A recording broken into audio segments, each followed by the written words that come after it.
but I got some small children. I live on 8th Street. All right, listen, I don't give a damn about 58 employees or whatever. You saying? My son goes to Prospect. My little daughter who up there. Listen, for me to know that my children have to breathe in the air of that Arco dump, you understand? And there's no price in the world. It's wrong, and we must change and do something about it. Hey, thank y'all. Good evening, City Council and citizens of East Cleveland. This is a very important message. Graham Robinson, 15600 Terrace Road. If I offend anybody in City Council, I don't mean to, but this did come by way of a member who broadcasted this patch hole project. Please remember I'm just making a statement, sir. Okay. I'm making a statement because this was something that you introduced in City Council recently. I just want the citizens to know. Go right ahead, please. I'm just introducing it because this is what was brought, and Mr. Vice President announced it in a City Council meeting, a public meeting. That should not have happened. That program should not have happened. I'll tell you why. I'm gonna hit you with 3 facts real quick. Come on. And I have confident information that I can back this up. This is the company that they do business with to buy coal patch and asphalt. Right here in the city of Cleveland, East 93rd and Castles. I know this information for a reason. The city of Cleveland only pays $61 a ton for coal patch. Residences pay $81, but there's a 3-ton requirement. Why is this proposed program asking you, the residences, that the state of Ohio give the city a stipend for this stuff? Mr. Graham. How am I? I'm only presenting facts, sir. I'm not trying to violate anything else. Address council. But I'm also addressing the citizens so they know too. Address council. Please. Address council. Only thing I'm saying is this. This program, Mr. Robinson, please. Talk to council. Just show it. this program should not be in place. I'm asking the council to terminate this because the state of Ohio already gives to every municipality in Ohio a stipend so that you all can buy materials, supplies, shovels, and it's also used to maintain the city streets, roads, and any other work that needs to be done pertaining to the city. Now that's health, safety, and welfare. So why didn't council or anyone inform the citizens of East Cleveland, who are the body, the governing body of this community, about that? Now, if anybody wants to object to my facts, I'll be more than glad to submit the facts because they're all right here. They're all right here. I have everything right here. This city gets a stipend to do this stuff, and you're asking citizens to raise $150 and bring to city council when the taxpayers' money that you pay goes to the state, and then the state in turn takes that money from the taxpayers and issues it to the city twice a year in the form of a stipend, where the city is allocated funds to go buy what is needed to repair our city. Thank you. All right. All right. Dr. Patricia Blahoviak, 1894 Farmington. I am trying to clear up something that I've been trying to work on ever since Ms. Udrea left the employment of the city. I have here a meeting notification request. It has my name, my address, my home phone number, my cell phone number, my email address. And it says, and I have sent this in various forms before, please send me email notice of all East Cleveland meetings, including committee meetings, architectural review board, etc., etc., etc., and all agendas. Notice on Facebook and East Cleveland website is not sufficient. So I want to be sent email notification of committee meetings, of architectural review board and the other stuff, as well as regular and special meetings. I want it to come before the day of the meeting, and I want the agendas. And as I said, notice on Facebook is not sufficient. Notice on the East Cleveland is not sufficient. And I am going to hand this personally right now to the council clerk so that everyone can see that it's been sent. if I could interrupt you, you can hand that to her, but kindly remember that by law, we are only by law required to post it. Please.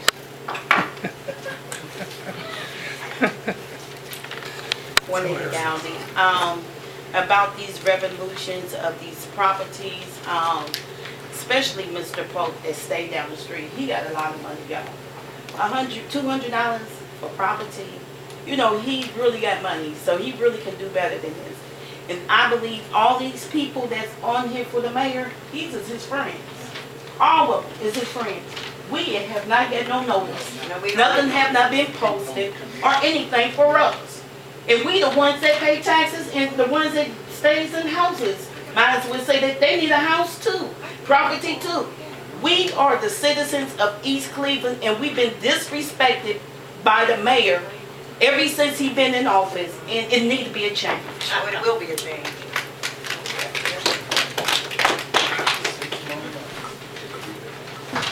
Al Porter Jr., Crystal Towers, Terrace Road.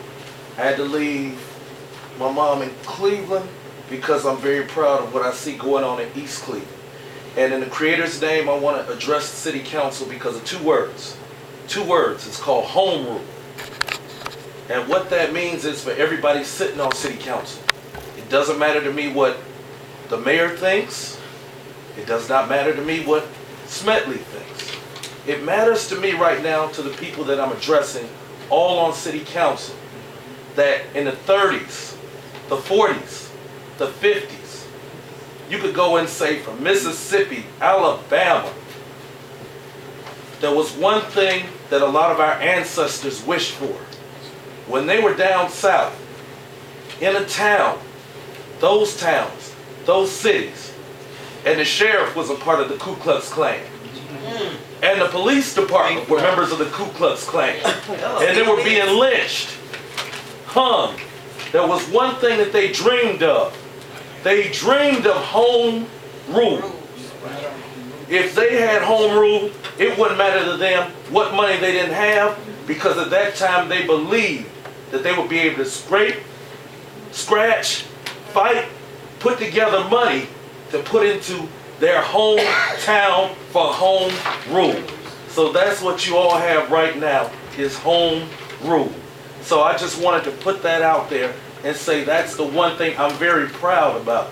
Because you cannot tell me that in this state, and looking at East Cleveland, this land is definitely the reason why university, the reason why certain people in Cleveland are salivating. There are council people from Cleveland who would love to get this land so they could get people to help vote for them so they could possibly become mayor of Cleveland. So instead of using the people as just vote getters or what have you, let's stand up for us, because East Cleveland to me is home rule, and you all have it right in the palm of your hand. My name is Al Porter, Black on Black Crime Incorporated president, and I was very proud a few years ago to receive a proclamation from this city council for my work on the hip hop workshop on the same day that our president Barack Obama was definitely brought into office. On the day that he was brought in, I was just very thankful, and it's thankful to be home. Thank you. I just wanted to clarify what I said earlier. First of all, I personally don't really need to see the specifications about the particular parcels. I don't particularly need to see them. I think in the spirit of transparency, and given the fact that there were parcels held up for 2 years in a committee, I would think that maybe after 2 years, do you think it might be wise to reintroduce, maybe in the spirit of transparency, since there's a council person that has a particular piece of land that he wants, to present that to the city as far as what the intentions are, so that there is no guessing as to what may or may not happen to that property. Like I stated earlier, the fair market value of the homes is about $127,000. The city is losing out on $122,000. I think that you may want to do some type of competitive bid in order to maintain some form of money that you may be able to acquire out of Go up it. and get it. Come on with it. Go get it. So, am I good? You got a warning. You got a I warning. didn't want to be No, go ahead. Okay. So I would think in the spirit of transparency, that if there are properties that have been held up for 2 years, and especially since, like I said, a council person has interest in one of those properties, maybe they should be presented to the city so that there is no contention about whether or not there is some nefarious purposes behind that. And I think that that's a reasonable request, and to have them reintroduce what they are going to do. I think after 2 years, you probably have a lot more problems in a home that's been sitting there now for however long. You should, I think that would be my suggestion. Like I said earlier, personally, I don't need to see them. I think that you need to be transparent enough to actually present that to people so that they can feel good about it. So what is your request, Ms. Jackson? Because there's not houses on these properties, there's just parcels. Okay, well, So the what do site you mean? specifications, what do you plan on doing with them? There's earned equity in those properties. His property. You have a property priced at $39,000 and you buy it for $100. A lot of those properties are adjacent to where a lot of these people. Let's move on. All the information is in the council's office. If you want to see the packet, anyone who wants to see the packet, all of that information she just asked for is in the packet. Please feel free to come in the council's office and review the documents, please. Councilor Irving, 14802 Elm Avenue. I'm handing these 3 pieces of legislation out of our charter, and I would like for it to be read as if you would have her read the rules, because it is part of the rules. Each one has a check mark by it. Why can't she just read? Everybody can read it. Everybody can hear it. Please. This, let me see. What does he have? Oh, Yeah, I mean, You want I us to read it out prefer. loud? Yes, I would, really. I'll read it out loud. Thank you. Let them see. I don't think we should read it. If everyone agrees that we should read, then we'll read it. Most definitely. I agree to read it, but if it's personal charter, please go on with the rest of your presentation while we review this. Political games. Everybody in here should be tired of political games. You guys had a chief of staff in here. Somebody tell me where's the chief of staff position in this chart. Show me what's supposed to be paid to a chief of staff. This is our charter, this is our rule book. I also handed you 3 rules out of the chart. Tonight, I would like to know, what is he being paid? Yeah. No, 40,000? 80. 80,000? See, we don't even know the truth on that. I But know. I also asked, 80 y'all give me 80 2 grand. minutes. I asked that you guys remove him because if there's no position for him. We have service workers that's making $11 an hour. The lowest paid in the state, it should not be. Also, we have a yearly stipend, right here. Legal report, this is what we get. 13 minutes. 13. And our service, streets and street funds, we get almost $1 million. Yeah. Almost $1 million for equipment, salt, broom, shovels, asphalt. One more time, asphalt. Patch pothole program, I asked them to remove it. Stop bringing it up. Right here, you got money for it. This deals with the city law. This is from the auditor of state. Anybody want a free copy? I give it to you. Okay. Come on. Retro pay. I asked, after you remove the chief of staff, y'all should vote on retro pay. And give it straight to the service guys. They do the job automatically. Without the service, you wouldn't have fire, you wouldn't have rescue, you wouldn't have EMS. Because you wouldn't know what street to get to, and you wouldn't know how far we had to go to put it back together. That's right. Also found out, my council people, y'all get, well, from the charter it says y'all get $4,500. That's $375 a month. And we asked y'all to do your jobs for $375 a month. The president gets $6,000. What? Oh, another. $6,000. Yeah, again. $6,000. Morning. That's 5,000 a month, 500 a month. That should do your jobs. We shouldn't do your homework for you guys. Now, if you guys feel froggy, leap out there, find some kids, find some committee people, find somebody that will help y'all better yourselves. As I already said, I'm sick of the game, I'm sick of buffoonery, I'm sick of being called an idiot, I'm being sick of somebody coming in here that I'm paying tax money to and disrespecting me, my elderly people, my residents, and if I raise my hand to speak, I shouldn't be disrespected in no way, shape, or form. I can get on Noble Road all day long. I can get on Noble Road. Environmental corrupted, illegal, malfeasance, toxic, making kids, elderly folks sick, and 10 y'all seconds, please. call it a recycle dump. It's not fair to the people. Then I heard you guys said you talked to Mr. Riley a month ago. What day did you talk to him? It's funny that you get to talk to him. I know the man personally. Still ain't talked to him yet. Time's up, please.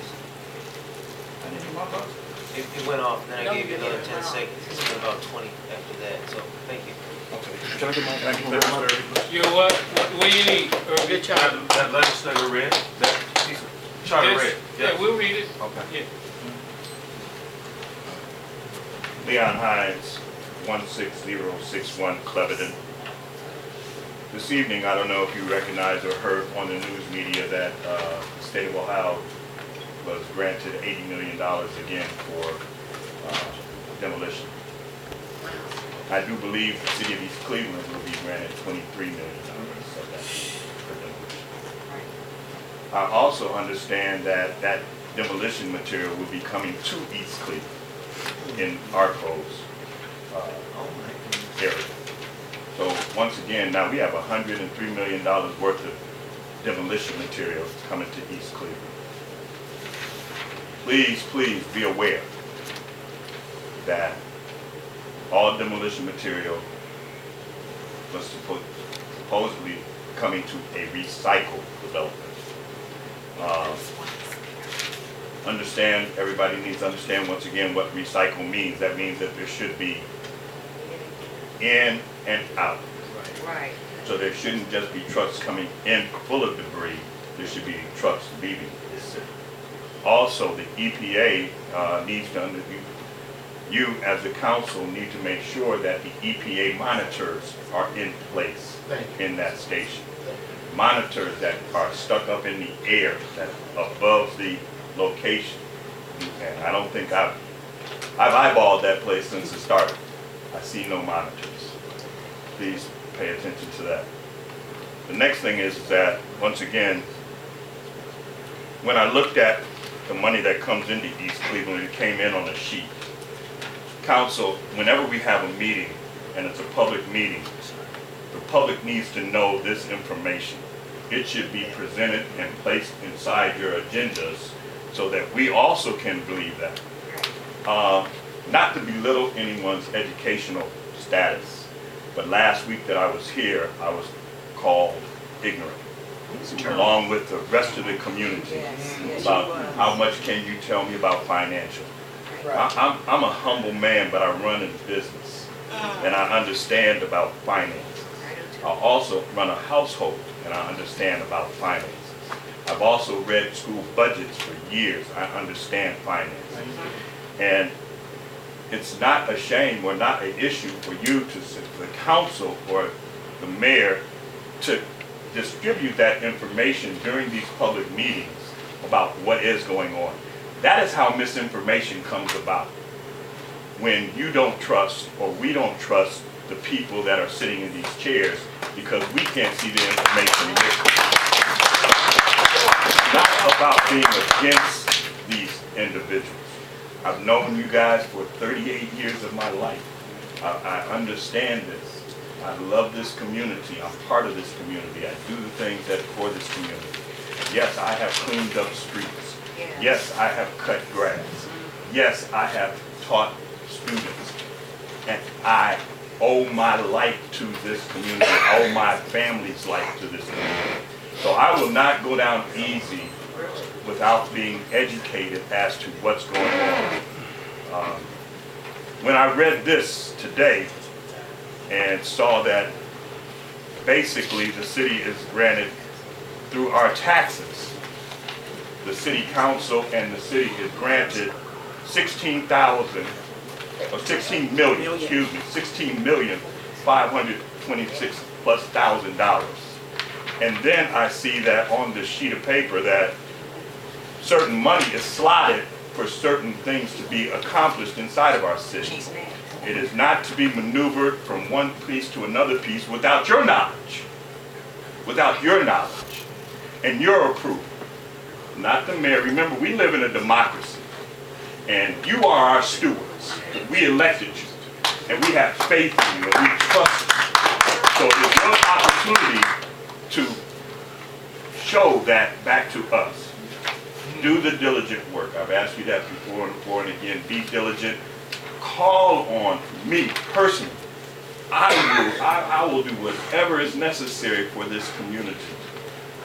Because once again, it created a life for me that I am grateful for. Thank you. My name is Pacola Stanberry. Live at 1655. You gotta speak up a little bit, Miss Stanberry, for Well, us. we can hear you. So Speak we louder. can speak a little louder. The name is Pacola Stanberry. I live at 1655 Bryn Mawr. And what I'm up here this afternoon for, I want to know that you, councilman, everybody knew about the letter that I got through mail from the city council, because I had on there from the city councils, that I got a letter warning about the, I was disbarred from the meeting. Okay, I would have came when we had the last meeting, but I was sick, I didn't feel like it. But I'm glad I didn't come, because if I had came and they escorted Brother O'Mays out, see, I know me. I have a temper, and sometimes I can control it and sometimes I can't. I've been coming to these council meetings for years. I never interrupted no meeting.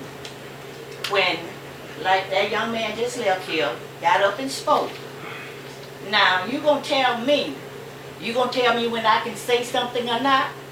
You all gonna be able to say, well, if I know he right, and if I can say you right, then I don't be disrespectful. I say you right, and I might listen to tell O'May you right, and you all can sit up here and tell me I can't do that. That's my constitutional right, and I'm not disturbing the meeting. And I'm up here, I'm 77 years old.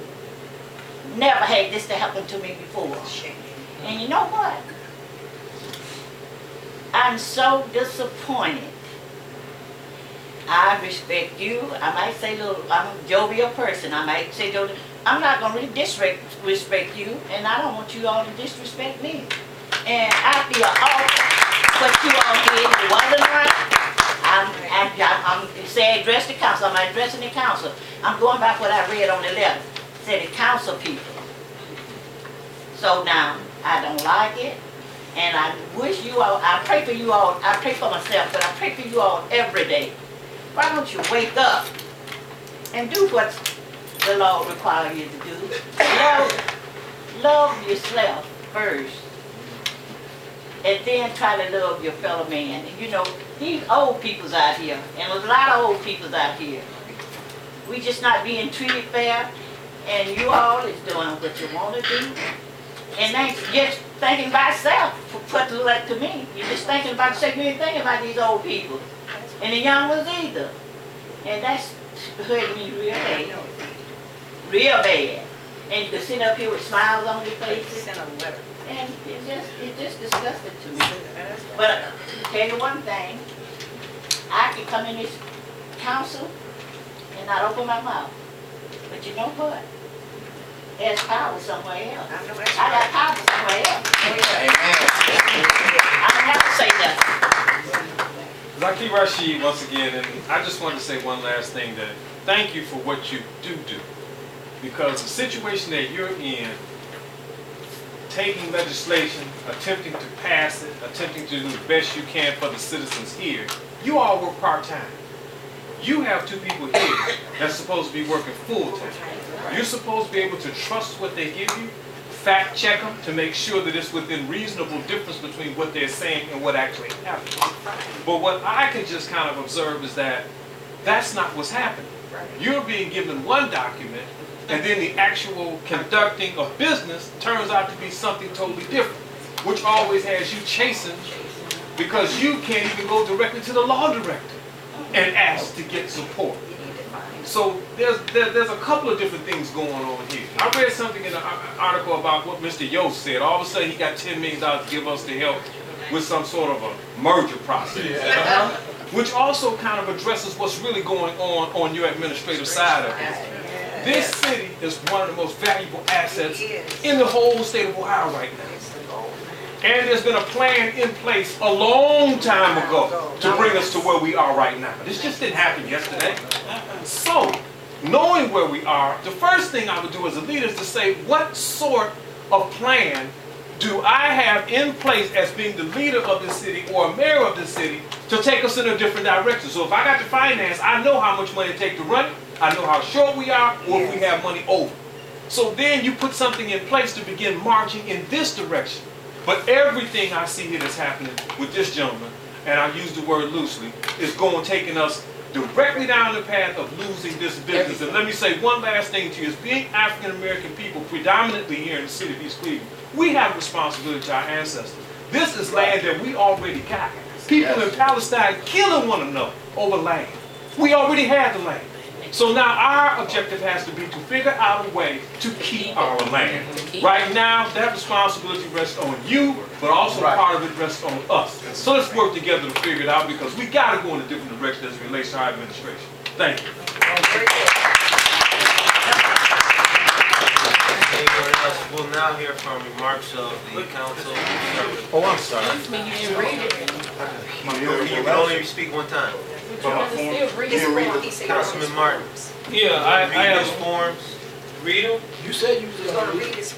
No, I said I was going to read them. I didn't know read aloud. Would you want me to read all this? Go ahead and read Go it. ahead and read it. You got a loud voice. Well, if